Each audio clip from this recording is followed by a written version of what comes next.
আসসালামু আলাইকুম। ভিডিওটা করার উদ্দেশ্য হচ্ছে মানুষকে একটু সচেতন করা। যেহেতু আমি প্রায় 3-4 বছর একটা বাইক শোরুমে জব করেছি এবং একটা বাইক রিলেটেড সার্ভিস সেন্টার বা বাইকের পার্টস রিলেটেড বিজনেস আমার, সেহেতু আমি মনে করি যে ইঞ্জিন অয়েল সম্পর্কে প্রপার ধারণা থাকা এটা খুবই একটা জরুরি বিষয়। কিন্তু আমাদের, বিশেষ করে আমি পার্সোনালি দেখি যে আমাদের যারা কাস্টমার, তারা হচ্ছে একটা নির্দিষ্ট একটা ইঞ্জিন অয়েল, সে যে ব্র্যান্ডের বা যে গাড়ি ইউজ করুক না কেন, সবাই এসে চায় যে অমুক ইঞ্জিন অয়েলটা দেন।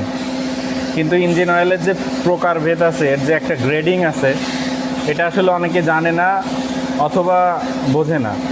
আবার দেখা যাচ্ছে যে কোনো একটা গাড়িতে রিকমেন্ডেড হচ্ছে 800 ml বা 900 ml, তিনি পুরো 1 লিটারই তার ইঞ্জিন অয়েলটা ঢেলে দিচ্ছে।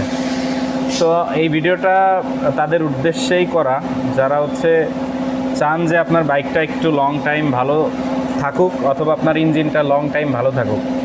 প্রথমত হচ্ছে ইঞ্জিন অয়েল মূলত 3 প্রকার। একটা হচ্ছে মিনারেল, একটা হচ্ছে সেমি সিনথেটিক, আর একটা হচ্ছে সিনথেটিক। মিনারেলটা হচ্ছে সরাসরি খনি থেকে উত্তোলিত হয়ে ওটা রিফাইন করে ডিরেক্ট বাজারজাত করা হয় গ্রেড মেনটেন করে। আর সেমি সিনথেটিক যেটা, সেটা মিনারেলের সাথে কিছুটা কেমিক্যাল অ্যাড করে ওর হচ্ছে স্থায়িত্ব কিছুটা বাড়ানো হয়। আর সিনথেটিক ইঞ্জিন অয়েল হচ্ছে টোটালি ল্যাবে তৈরি।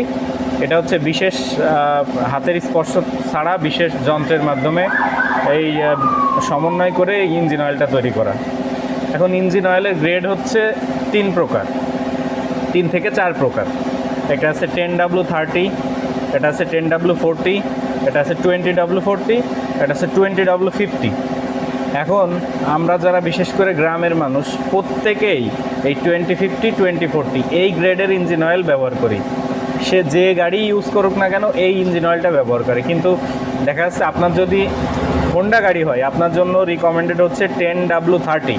আপনি যে ব্র্যান্ডের ইঞ্জিন অয়েল ইউজ করেন না কেন, অবশ্যই আপনি 10W30 গ্রেডেই আপনাকে মেনটেন করতে হবে। তবে হ্যাঁ, আপনার যখন হচ্ছে অনেক চালাইছেন গাড়ি, দেখা যাচ্ছে 50,000, 60,000, 70,000 চালানো হয়ে গেছে, তখন চাইলে আপনি একটু গ্রেডটাকে একটু আপগ্রেড করতে পারেন, 1030 থেকে 1040-তে আপগ্রেড করতে পারেন।